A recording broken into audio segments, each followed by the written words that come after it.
93, everybody. Granny here. I'm a little late with this vlog because partly because I was sick for a little while, and partly because, as some of you know, my mother was up for a visit for a while, which was really cool.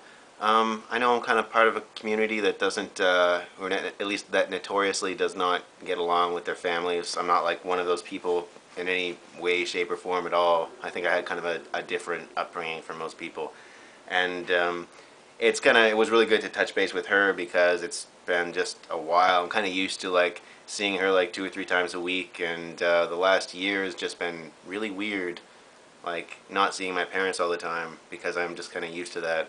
My first Aleister Crowley book was the Book of Thoth. It was the first of his books that I read, and it was in my mother's library. She had the book in the Thoth deck, and she had an interest in Crowley. My father had a passing interest in Crowley. They both had a roommate when they were in college, and later on, I think it was college. I don't know. I may not have the times right. But anyway, they had a roommate who was really into Aleister Crowley, and I met up with him later on in life, and he was the one who first gave me my copies of Magic in Theory and Practice, and Magic Without Tears, and Liber Aleph, and all those like really like essential books.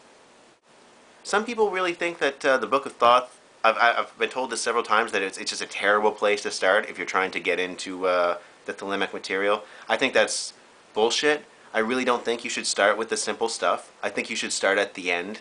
The Book of Thoth is great because Crowley's trying to explain everything. And you're not going to catch it all. You're not going to catch like half of it. You're not going to catch like a small portion of it, really, if it's your first time through. But at the same time, you cannot read that book, even if you're not catching very much of it, without getting the impression that there's so much there to catch. I think the problem with a lot of people when they get into this stuff is they start simple. They start with these idiotic beginner books that don't really teach you anything, and just try to reinterpret Crowley material, and they're usually reinterpreted by people like without too much going on, you know? So it just, in the end, you end up thinking that there's less there than there is. But if you start with a book so far beyond your understanding, you think, wow, if I really want to get into this, I've got to like learn a few different languages and familiarize myself with the classics and really like get into different forms of poetry and stuff like that, and really like look at all this different material very seriously. Start to read a little bit about history in certain areas, start to study different religions. And the Book of Thoth and the Book of Lies are two books that really make that very clear. No newcomer is going to read those and understand them the first time, but if they keep reading them over and over and over and keep at them and keep chasing down the leads that they get from them, then they're going to go far with Thelema. The person who starts with the easiest books, even the easiest Crowley books, the person who starts with Magic Without Tears, I don't think they're going to get as far as the person who starts with like the Book of Thoth, because it's better to start with something you don't understand and work to understand it than to start with something that's easy to understand, that you can just read and it's simple and it's there and it's clear. It's called a challenge. So, you know, challenge yourselves and everything. Not you, probably, but like people you talk to. I'm assuming if you're watching this, if you're one of the like 10 people that actually watch these, then you probably challenge yourself in this way, you know, a little bit at least.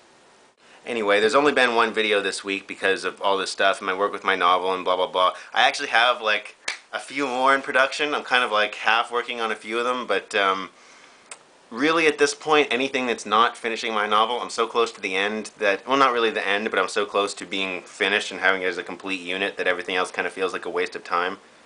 The other excellent point about my mother's visit was she got me a really sweet pair of sunglasses. See, it's not the perfect pair of sunglasses. See, like, I like little sunglasses, which are totally not in style right now, so they're really hard to find. I don't know if you look for a pair of little sunglasses, but either you're paying a lot of money for them, or you just can't find them. All the decent-looking cheap sunglasses, because I'm not spending money on sunglasses, thank you very much. I will lose and destroy every pair of sunglasses that I own. So yeah, $200 pairs of sunglasses, no. I did have this wicked pair of Ray-Bans that I acquired, and I didn't have to pay for them, so it was great. And they were really cool, and they were really good, but they were still like big sunglasses, but they were Ray-Bans, and they were cool looking, so I stopped looking for little sunglasses because of that, because I already had cool sunglasses. Even though they weren't the sunglasses I wanted, I settled for them, because I knew that other people would respect them, and they did look cool. They made me look cool, but in the end, they weren't really what I wanted. And then when I lost them, I had a chance to get them back. I'm not going to explain how I lost them because it was a long story. The long story short, I had a chance to get them back and I turned it down because I realized I stopped looking for the sunglasses that I really wanted because I had those sweet Ray-Bans. And without them, I was free to pursue a pair of sunglasses like these. They're just so cool. Like, they're not little and round like I want them to be, but still, this is like damn close to what I want. A hell of a lot closer than those sweet-ass Ray-Bans. Anyway, rather than take up too much of your time, I'll let this go. And expect to see a couple more videos from me in the next couple days, probably. Likely. Seems likely. I have kind of scripts and stuff, so that's all good. I just need to actually sit down and, like, do them. Which means sitting down and not doing my novel. I don't know. We'll see what happens.